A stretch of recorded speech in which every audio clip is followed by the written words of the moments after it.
The film industry is changing. Theater chains across America have struggled to make ends meet for the past 10 years, if not more, and COVID-19 is certainly not helping things. On my worst days, this fact frightens me.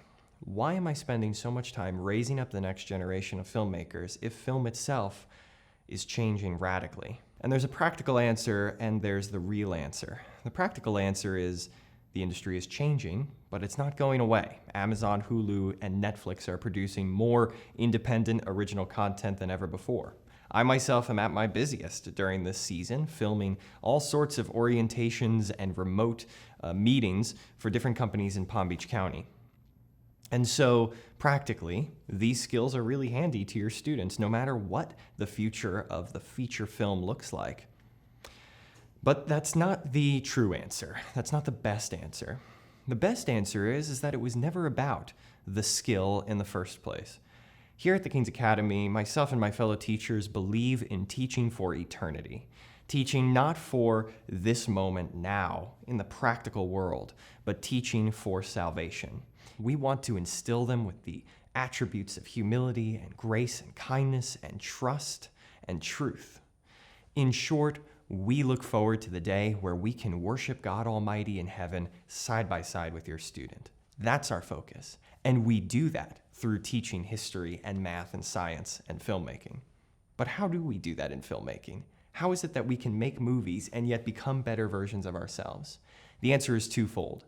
First, we create stories that touch on these universal truths and themes and expound upon God's truth as revealed in the Gospels. In our film, A King's Pardon, the pirate movie, we tell a story about how you should deal with people in your lives who don't understand social cues, people who tax your emotions and your patience. How do you love them effectively? What would Christ do? How did he love people effectively? And so in that movie, baked into the story, is a theme about friendship and love and how you love people who are really difficult to love. That's the first way we instill those truths in your students. There's another aspect to it, though. If we were to communicate to you the idea of faith or the idea of good friendship through theme, but we ourselves aren't living that out, then that makes us hypocrites, and it actually disqualifies the message we're trying to share with you. Your students are required on these bigger projects to do an accompanying assignment where they act out that theme. And so for A King's Pardon, students were required to go out there and spend some extra time with that person who does tax your patience. We all have someone in our lives, somebody who doesn't understand social cues.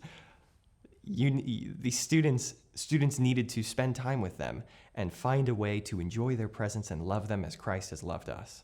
And so in that way, we are not only preaching a truth, we are practicing it. Now, of course, this is the King's Academy. We are using top-of-the-line equipment, industry standard tactics. I'm always staying up to date on what techniques are being used in Hollywood so that I can bring them here. So we are morphing our curriculum to match the needs of the changing film industry. But I want you to know that our top priority is something that won't change, and that is to make your student a better version of themselves. Today is a day of celebration. Your students have created some outstanding films. Take it from me, I watch a lot of high school films to see what our competition is up to, and it pales in comparison. I would say that the films we produced this year outpace the vast majority of films made in high schools across America. When you see a shot that looks beautiful, that looks professional, that looks like it was out of a movie, a real movie, remind yourself that a high schooler made that shot. A high schooler chose what camera, what lens, and what lighting to use to accentuate the features of that subject. When you hear a line of dialogue that makes you laugh, remember that a high schooler wrote that line of dialogue. And when you are impressed by a story, when a story feels like it had a beginning, middle, end, and satisfied you as a viewer, remember that a high schooler directed that film. A high schooler crafted these films that you're about to watch. They're outstanding. And so enjoy this year's 2020 showcase, and I look forward to working with your students in the years to come.